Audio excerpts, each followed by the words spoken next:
Bonsoir à tous, petit enseignement rapide. Voilà, je voulais faire un petit enseignement car je dois le faire assez vite car demain je travaille donc je vais essayer de me coucher assez tôt. Donc petit enseignement avant d'aller dormir qui vous sera utile. L'Éternel m'a montré aujourd'hui ce passage de l'Écriture qu'on a déjà vu ensemble dans la Révélation et je crois qu'on l'a aussi vu dans la doctrine, mais maintenant ça va être dans la connaissance, d'accord? Donc ça fera la troisième face du chérubin comme j'aime à le dire.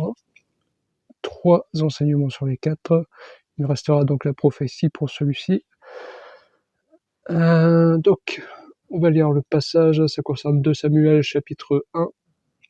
Après la mort de Saul, David, qui avait battu les Amalécites, était revenu à Tsiklag et il y passa 2 jours. Le 3e jour, un homme arriva du camp de Saul, les habits déchirés, la tête couverte de terre. Lorsqu'il fut en présence de David, il se jeta par terre et se prosterna. David lui demanda « D'où viens-tu » L'homme lui répondit « Je me suis échappé du camp d'Israël. » David lui dit « Que s'est-il passé? Dis-le-moi donc. » Il répondit « Le peuple s'est enfui du champ de bataille. Beaucoup d'hommes sont tombés, sont morts. Même Saul et son fils Jonathan sont morts. » David dit au jeune homme qui lui apportait ces nouvelles « Comment sais-tu que Saul et son fils Jonathan sont morts ?» Le jeune homme qui lui apportait ces nouvelles répondit alors « Je me trouvais sur le mont Gilboa. Or Saoul s'appuyait sur sa lance, et les chars et les cavaliers le serraient de près. Il s'est retourné, m'a aperçu et m'a appelé. J'ai dit « Me voici. » Il m'a demandé « Qui es-tu » Je lui ai répondu « Je suis Amalécite. » Il a dit « Approche-toi donc et donne-moi la mort, car je me sens mal, même si je suis encore plein de vie. » Je me suis approché de lui et lui ai donné la mort, sachant bien qu'il ne survivrait pas à sa défaite. J'ai retiré la couronne qui était sur sa tête et le bracelet qu'il avait au bras, et je te les apporte ici, mon Seigneur. David attrapa ses habits et les déchira, et tous les hommes qui étaient auprès de lui firent de même. Ils furent dans le deuil, ils pleurèrent et jeûnèrent jusqu'au soir à cause de Saoul, de son fils Jonathan, du peuple de l'Éternel et de la communauté d'Israël, parce qu'ils étaient tombés par l'épée. David dit au jeune homme qui lui avait apporté ces nouvelles « D'où viens-tu » Il répondit « Je suis le fils d'un étranger, d'un Amalécite. » David lui dit « Comment se fait-il que tu n'aies pas eu peur de porter la main contre celui que l'Éternel a désigné par onction et de lui donner la mort ?» Puis David appela l'un de ses hommes et lui dit « Approche-toi et tue-le. » Cet homme frappa l'Amalécite et celui-ci mourut, tandis que David lui disait « Que ton sang retombe sur ta tête.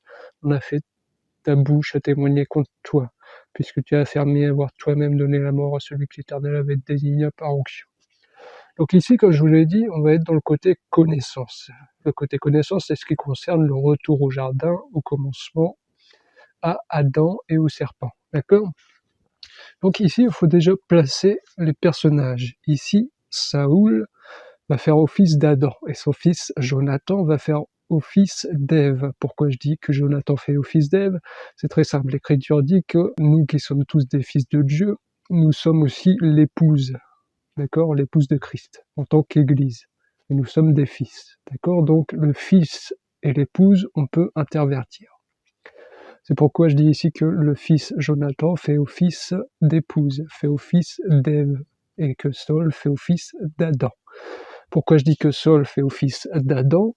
Parce que quand vous allez bien lire, vous allez voir que Saul dit, il a dit « Approche-toi donc et donne-moi la mort, car je me sens mal, même si je suis encore plein de vie. » Ici, Saoul dit qu'il se sent mal, même s'il est encore plein de vie.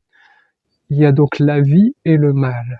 Or, dans Deutéronome, l'Éternel dit que le bien, c'est la vie, et que le mal, c'est la mort. Donc, on comprend qu'il y a ici la vie et la mort, le bien et le mal.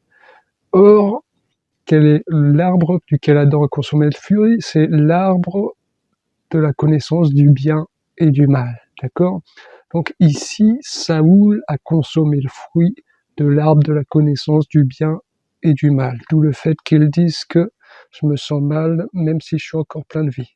Il y a le bien, la vie, mais il y a aussi le mal, d'accord? Donc ici, Saoul fait office d'Adam qui a consommé le fruit de l'arbre du bien et du mal, ce qui provoque la mort d'Adam et d'Ève, de Saoul et de Jonathan. Or ici, il est mis à mort par un Amalécite, d'accord? Or, il faut savoir que Amalek, Moïse a déjà eu une guerre contre lui. On va lire ça. C'est en Exode chapitre 17, je vais prendre au verset 8, je vais tout lire. Les Amalécites vinrent combattre Israël à Réphidim. Alors Moïse dit à Josué, choisis-nous des hommes, sors et combat les Amalécites. Demain, je me tiendrai au sommet de la colline, le bâton de Dieu dans la main. Josué se conforma à ce que lui avait dit Moïse pour combattre les Amalécites. Quant à Moïse, Aaron et Hur, ils montèrent au sommet de la colline. Lorsque Moïse levait la main, Israël était le plus fort. Et lorsqu'il baissait la main, Amalek était le plus fort. Comme les mains de Moïse devenaient lourdes de fatigue, ils prirent une pierre qu'ils placèrent sous lui et il s'assit dessus. Aaron et Hur soutenaient ses mains, l'un d'un côté, l'autre de l'autre. Ainsi, elles restèrent fermes jusqu'au coucher du soleil, et Josué fut victorieux d'Amalek et de son peuple au tranchant de l'épée. L'Éternel dit à Moïse, écris cela dans le livre pour qu'on s'en souvienne, et déclare à Josué que j'effacerai le souvenir d'Amalek de dessous le ciel. Moïse construisit un autel et l'appela l'Éternel mon étendard. Il dit, parce que les Amalécites se sont attaqués au trône de l'Éternel, il y aura guerre de l'Éternel contre eux de génération en génération. Donc là, on voit que les Amalécites se sont attaqués au trône de l'Éternel, et donc il y a guerre de génération en génération contre les Amalécites. Or, ici, celui qui tue Saul, que je reprends ici, qui fait office d'Adam, c'est un Amalécite, qui est donc un descendant d'Amalek. D'où l'Éternel a dit, il y aura guerre de génération en génération avec Amalek. Or, si on remonte au Jardin d'Éden, le serpent a fait chuter Adam, et l'Éternel maudit le serpent, et il dit qu'il y aura guerre entre la descendance du serpent et la descendance de la femme. D'accord? C'est la même chose. Ici, Amalek fait office de serpent qui donne la mort à Saoul, qui donne la mort à Adam. D'accord?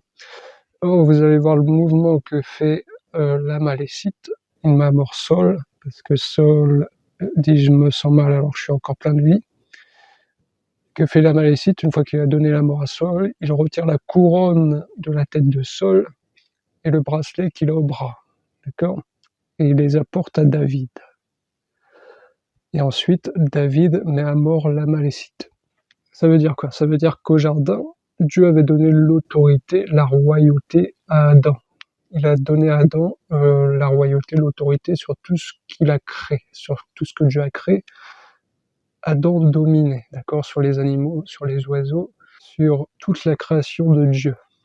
Lorsque Adam pêche, par le serpent qui fait tomber Adam, qui le tue spirituellement, c'est le serpent qui récupère la couronne, d'accord? D'où le serpent a la poussière de la terre pour nourriture. Adam étant fait lui-même de poussière de terre, le serpent a domination sur toute chose. Il récupère la domination qu'avait au départ Adam, d'accord? C'est le serpent qui récupère la couronne. Or, le fait que Jésus-Christ soit venu faire l'œuvre de la croix, Jésus nous dit qu'il nous redonne la domination que nous avions perdue par la faute d'Adam au jardin. C'est-à-dire que je vous donne la domination sur les serpents et les scorpions et sur toute la puissance de l'ennemi. D'accord? Donc, par l'œuvre de la croix, on récupère cette domination. En Apocalypse, vous verrez qu'il y a une femme qui est appelée prostituée Babylone, qui domine sur la mer. Or, il est dit que la mer, ce sont des peuples, des nations et des langues. C'est ici l'enseignement de Babylone qui domine sur les nations, les peuples et les langues. Or, il nous est dit, je crois que c'est Paul qui dit ça, que notre vie est cachée en Christ dans les lieux célestes. D'accord? C'est-à-dire que nous sommes avec Christ dans les lieux célestes, et comme Christ est au-dessus, parce qu'il est dit qu'il a été élevé au-dessus de toute domination, de tout trône et de toute chose, et que nous sommes avec lui, nous sommes donc au-dessus de toute domination, c'est-à-dire au-dessus de la prostituée qui domine sur la mer, au-dessus de la domination même du serpent sur le monde. D'accord? Christ nous a donné la royauté avec lui, et notre vie cachée avec lui. D'accord?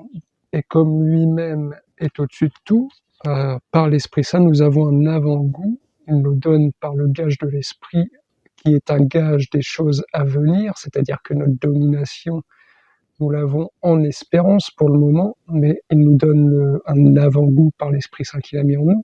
Cette domination, tant qu'on est vivant sur la terre, on a la domination sur le serpent à cause de l'esprit, de ce gage de domination qu'il a mis en nous. D'accord?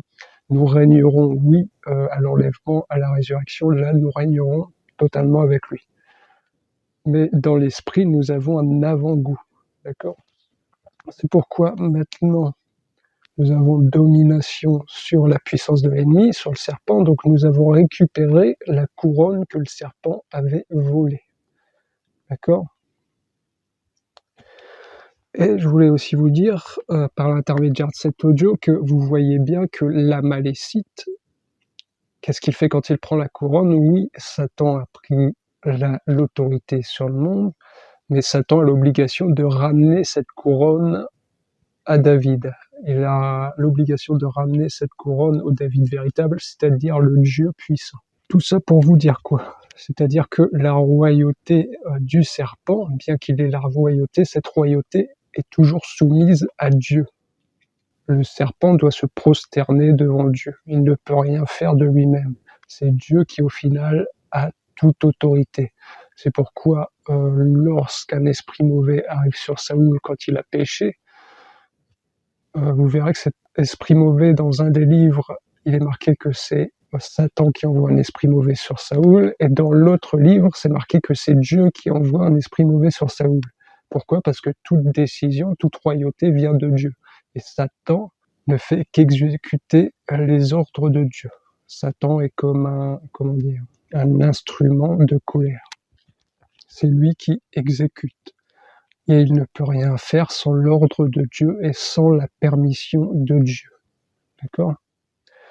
C'est là que je voulais vous exhorter à ce que vous sachiez que il ne faut pas avoir peur du diable, car le diable lui-même est soumis à Dieu et il ne peut rien faire sans son autorisation. Si vous marchez donc dans les voies de Dieu, dans la sagesse spirituelle, dans ce qu'il vous demande de marcher, toute sagesse et intelligence spirituelle, Dieu va vous garder, vous aurez donc la domination sur le serpent, parce que le serpent ne peut rien faire sans l'aval de Dieu. D'accord? C'est pourquoi c'est aussi avec l'aval de Dieu que le serpent pourra bientôt dominer sur le monde en tant qu'antichrist. D'accord? Qu'il va acquérir une royauté terrestre. Voilà. Donc je vais m'arrêter ici, je vous avais dit ce serait très court.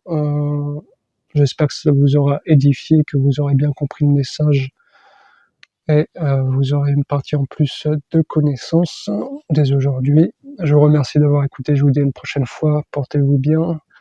Je prie Dieu qu'il vous bénisse de toute richesse spirituelle, qu'il puisse vous mettre à cœur de vous repentir pour ce qui ne va pas dans vos vies, qu'il puisse vous mettre à cœur de marcher dans ses voies, d'écouter sa saine doctrine et de la mettre en application, qu'il puisse éclairer votre vue afin que vous puissiez connaître sa volonté et marcher dedans, qu'il vous protège du mal et vous purifie de toute mauvaise pensée, de toute mauvaise parole et de tout ce qui n'est pas bon, et qu'il vous guide en toutes choses. Soyez tous bénis. À une prochaine fois, bientôt. Au revoir.